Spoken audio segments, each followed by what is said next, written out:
Good morning and welcome to the Whiteboard Academy. So, in today's class, we will be going to discuss some of the questions from our polity section.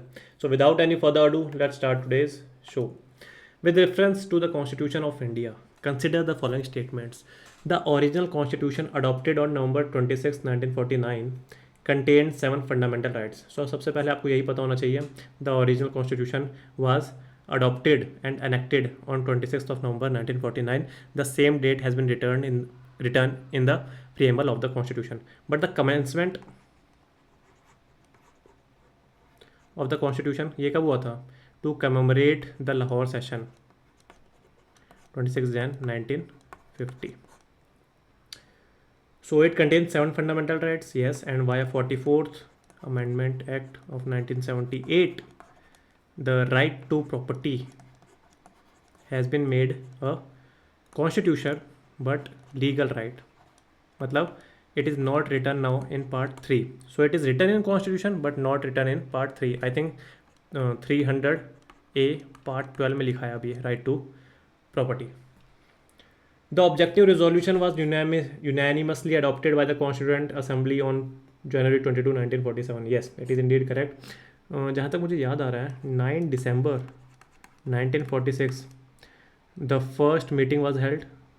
10 छोड़ दीजिए 11, 12 छोड़ दीजिए 13, तो दो दिन के gap में दिसंबर 1946.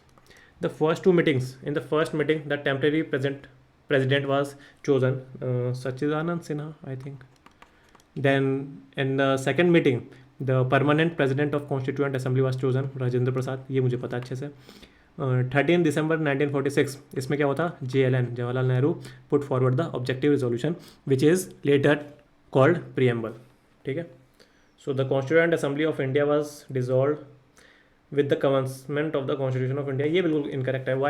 Because this Constituent Assembly after the commencement of Constitution is acting as a temporary parliament. So all the bills, the ratification to the United Nations, ये सब कौन कर रहा था? हमारी Constituent Assembly कर रही थी.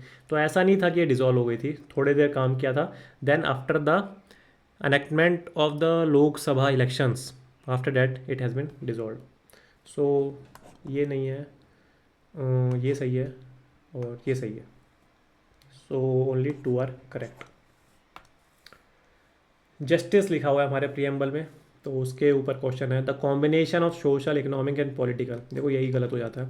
ये कुछ चीज़ें हैं ना बहुत ही मतलब टिप्स पे रहेंगी आपके, अगर आपने 10, 15, 20 रिवीजन कर लिया ना पॉलिटी में, so you will be scoring high in polity. और यही सबका प्रीलिम निकालती है, मेरे को इतना पता है. पॉलिटी पे ही सब ज़्यादा डिपेंड होकर जाता है, हिस्ट्री पे कोई डिपेंड नहीं होकर जाता, unless you have history optional.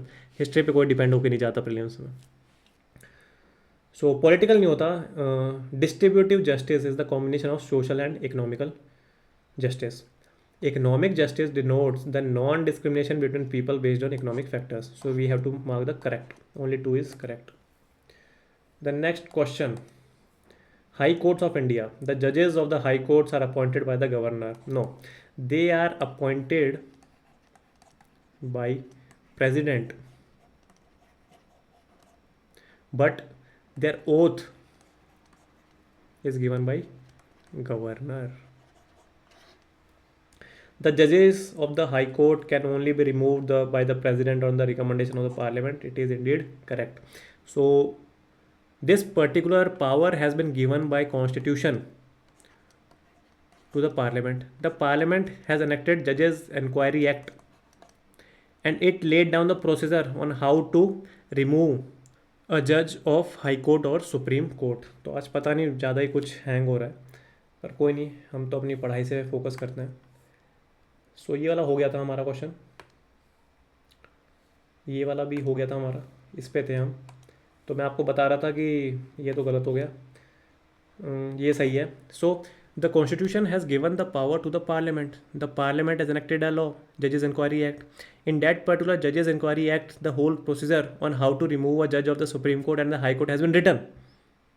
So prelim में आपको क्या दिक्कत आएगी? प्रीलिम में आपको ये दिक्कत आएगी, in the question it will be written that constitution has given the procedure to remove a judge. So it is indeed incorrect.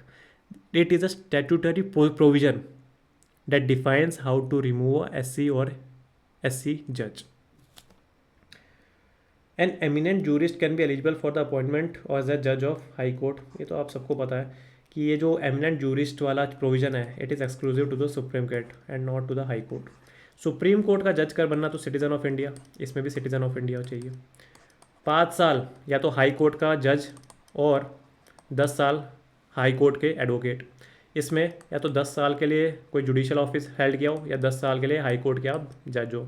इसमें तीसरा आ जाता है you are eminent jurist in the eyes of the president, पर इसमें ऐसा कोई provision third नहीं है, तो ये आपको याद करना.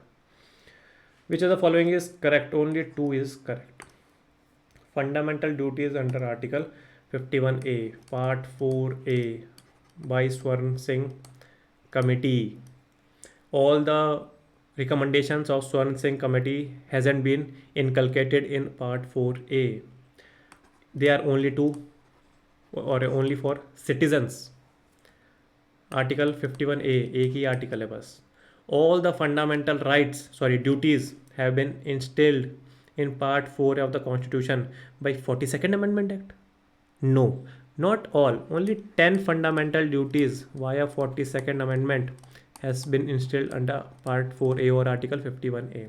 The 11th fundamental duty has been given by 86th Amendment Act. Understood?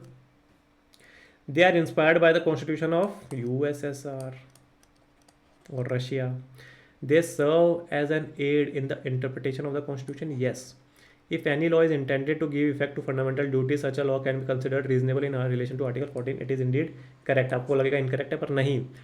Preamble, fundamental duties, DPSPs can be taken as basis to provide for a law. But if that particular law is infringing any of the fundamental rights, then it will be declared as unconstitutional.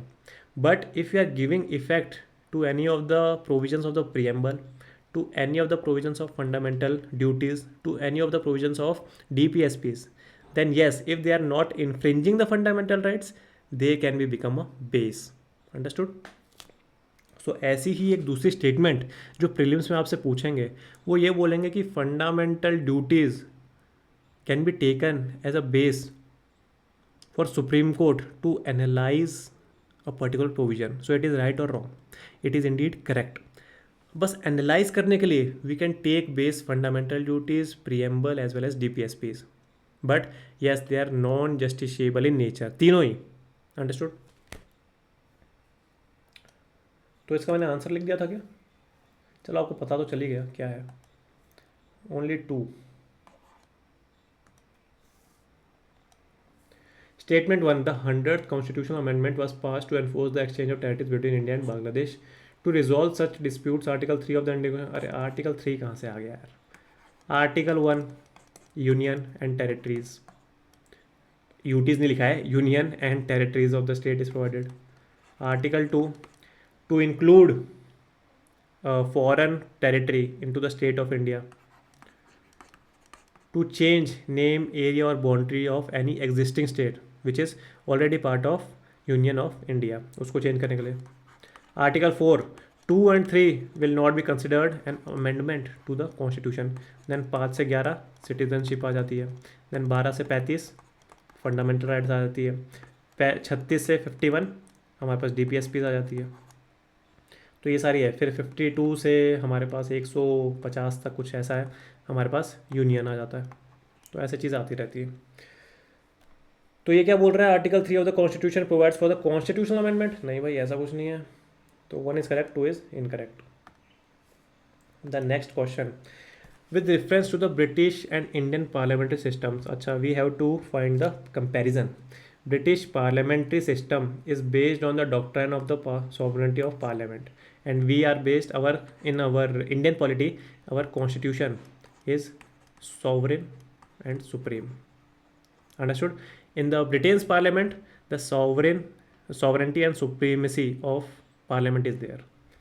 Unlike Britain, in India, a person who is not a member of parliament can also be appointed as a minister, and within 6 months he has to acquire the not the citizenship but the membership of the house. Unlike Britain in India ministers are required to countersign the official acts, नहीं भाई ऐसा कुछ नहीं है. It is the reverse. In the Britain, the ministers are required to countersign the official acts of the king or queen. But in India, ऐसा कोई legal provisions नहीं है. So which of the following is correct? Only 2 is correct. अब USA के बारे में पूछ लिया भाई. In USA, a person is not only a citizen of the country but also the particular state. Yes. So there is a dual citizenship in the federal countries. But all federal countries have a system of double membership, citizenship. ऐसा तो कुछ नहीं है यार. So 1 is correct, 2 is incorrect. Consider the following statements regarding the citizenship provisions in the Indian Constitution. Part 3, तो भाई Part 2 में है यार citizenship. Part 3 में तो fundamental rights है. Constitution identifies the persons who became citizens of India at its commencement, 26 January 1950. And yes, the Constitution has only delineated or identified who will become the citizen of India on 26 January 1950. The Constitution of India hasn't given any elaborate provisions regarding the future citizenship, and hence it has given under Article 11 the power to legislate on citizenship subject to the Parliament. The Parliament has enacted Citizenship Act of 1950 which has been now amended, जिसको हम citizenship amendment bill बोलते थे, जो कि हमारे पास 6 undocumented minorities apart from Muslims from 3 countries, that is the Afghanistan, the Pakistan and the Bangladesh. तो जो भी यहाँ से नॉन मुस्लिम पर्सनस आ रहे हैं उनको हम सिटीजनशिप देने की बात कर रहे थे, और ये बहुत विवादित लॉ था. ठीक है. So only 2 is correct. National population register के बारे में क्या है? It is mandatory for every usual resident of India to register in the NPR. So prelims में यही आपको ट्रिक बोलेगा, वो लिख देगा सिटीजनशिप या citizens. So it is incorrect. Usual residents all have to mandatorily registered in the NPR. अच्छा, कोई फॉरेनर आ गया इंडिया में, अभी अभी आया, कल ही आया है, और 1 साल का वीज़ा लेके आया, फिर उसको क्या रजिस्टर करना पड़ेगा? So according to the national population register, yes, that foreigner has to be registered in India. If you are planning to buying time in India for the next 6 months. So if your plans are staying in India for the next 6 months, so you will be considered as the usual resident of our India. It includes both Indian citizens and foreign citizens. So both are correct. The last question of the today. Hope so आपको बहुत अच्छा लग रहा होगा. बहुत ही interesting question है, और polity तो फिर भी अच्छे ही होते हैं. आसाम अकॉर्ड के बारे में बोला है, शायद से 1985 में साइन हुआ था. It states that all persons who came to Assam prior to 1966 will be deported. नहीं भाई, उनको क्यों नहीं डिपोर्ट करेंगे, उनको तो हम बल्कि सिटीजनशिप दे देंगे. और 1966 से जो 71 तक आए हैं उनको हम 10 साल के लिए डिप्राइव रखेंगे सिटीजनशिप और वोटिंग राइट से. और जो 71 या 77 शायद 71 ही था, तो जो 77 के बाद आए हैं उनको हम डिपोर्ट कर देंगे. तो ये प्रोविज़न. अब कैसे डिपोर्ट करेंगे वो नहीं पता मुझे, बस है. It was sign during the prime ministership of India Indira Gandhi. तो ये मैं आपको घर के लिए छोड़ता हूँ, आप बताना ये चीज़ सही है या नहीं. सो होप सो आपको इंटरेस्टिंग सेशंस लग रहे होंगे. प्रीलिम्स की तैयारी आपकी होप सो अच्छी चल रही होगी. मिलते हैं हम एक नई वीडियो के साथ अलग ही एनर्जी लेके. तब तक के लिए गुड बाय, जय हिंद.